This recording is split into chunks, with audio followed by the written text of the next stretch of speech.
দৰং জিলাৰ চামটিলা গাঁও পঞ্চায়তৰ অন্তৰ্গত পশ্চিম পদ্যঘাটত BBI নামৰ ইটা ভাটা এটাত আজি ৰাতিপুৱা আমি প্ৰাপ্ত খবৰ অনুসৰি এগৰাকী ব্যক্তিৰ আকস্মিকতে মৃত্যু হয়। আমি বিভিন্ন সূত্ৰৰ পৰা আমি গম পাওঁ যে সেই মৃত ব্যক্তিগৰাকী মালিক পক্ষৰ লগত মস্তুফা আলী চাগে তেখেতৰ সম্ভৱতঃ মালিকৰ নাম BBI ইটা ইণ্ডাষ্ট্ৰীৰ অনাৰগৰাকীৰ নাম আৰু তেখেতৰ লগত শাৰীৰিকভাৱে কিছু সংঘাত হয় আৰু সংঘাতৰ ফলস্বৰূপে তেখেত গুৰুতৰভাৱে আহত হয় আৰু আহত হোৱাৰ পাছত কিছু সময়ৰ পিছতে সংঘাত হোৱাৰ কিছু সময়ৰ পিছতে তেখেত মানে ঢলি পৰে আৰু তেখেতক ততাতৈয়াকৈ হস্পিটেললৈ নিয়া হয় যদিও চিকিৎসকে মৃত্যু বুলি ঘোষণা কৰে।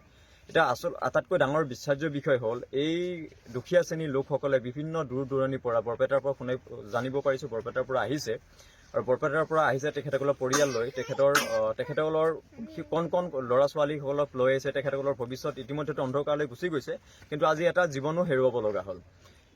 মালিকৰ নিৰ্মম প্ৰহাৰত যদি তেখেতৰ কৰ্মচাৰীয়ে যদি জীৱন আহুতি দিব লগা হয়, ইয়াতকৈ নিন্দাজনক, দুখজনক আৰু ধিক্কাৰজনক বিষয় কেতিয়াও হ'ব নোৱাৰে।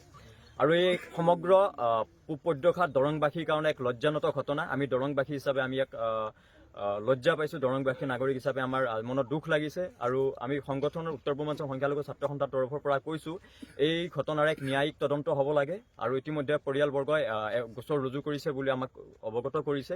আৰু আমি দৰং জিলা প্ৰশাসনক অনুৰোধ কৰিছোঁ যে এই এটা গাঁৱলীয়া অঞ্চলত এনেকুৱা এটা ইণ্ডাষ্ট্ৰিজ তেখেতসকলে তেখেতসকলে লাইচেঞ্চ প্ৰদান কৰিলে সেইটো এটা ৰহস্যৰ বিষয়।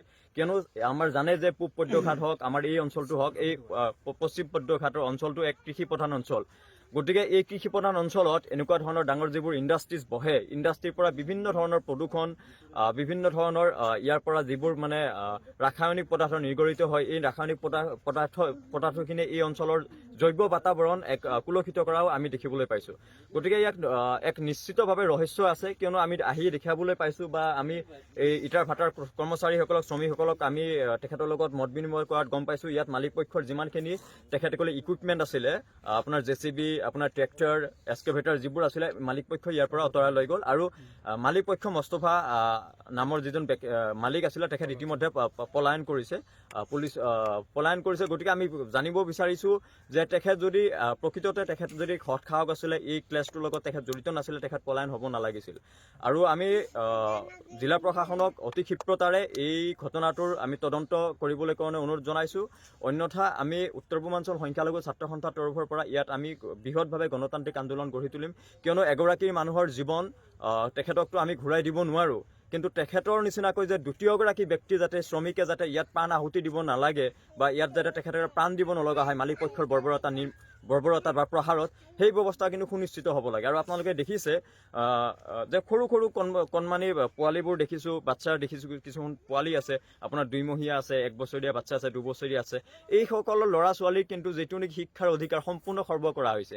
ইণ্ডিয়ান কনষ্টিটিউশ্যনে যিটো মানে ফাণ্ডামেণ্টেল ৰাইট আছে শিক্ষাৰ অধিকাৰ, এই শিক্ষাৰ অধিকাৰটো সম্পূৰ্ণৰূপে খৰ্ব কৰা হৈছে। আমি বিভিন্ন ইণ্ডাষ্ট্ৰিত দেখিছোঁ, যদি কৰ্মচাৰীসকলৰ যদি তেখেতসকলৰ সৰু ল'ৰা ছোৱালী থাকে, তেখেতসকলৰ পঢ়া উচিত ব্যৱস্থা কৰি দিয়া হয়। ইয়াত দেখিছোঁ নাই আপোনাৰ স্বচ্ছ ভাৰতৰ লগত জড়িত কোনো ধৰণৰ হেৰি আছে, ইয়াত না বিশুদ্ধ খোৱা পানী আছে, ইয়াত না টয়লেট ব্যৱস্থাৰ কোনো ধৰণৰ ব্যৱস্থা কৰা হৈছে, ইয়াত না বিজুলী চাকিৰ ব্যৱস্থা ধৰা হৈছে।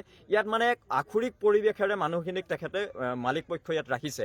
আৰু শুনা পাইছোঁ যে তেখেতসকলৰ যিটো মজুৰিটো তেখেতসকলক উচিত সময়ত প্ৰদান কৰা নহয় আৰু ইতিমধ্যে 2 মাহ কাম উকলি গৈছে তেওঁলোকক, কিন্তু তেওঁলোকৰ ভাত্তা এতিয়ালৈকে প্ৰদান কৰা হোৱা নাই।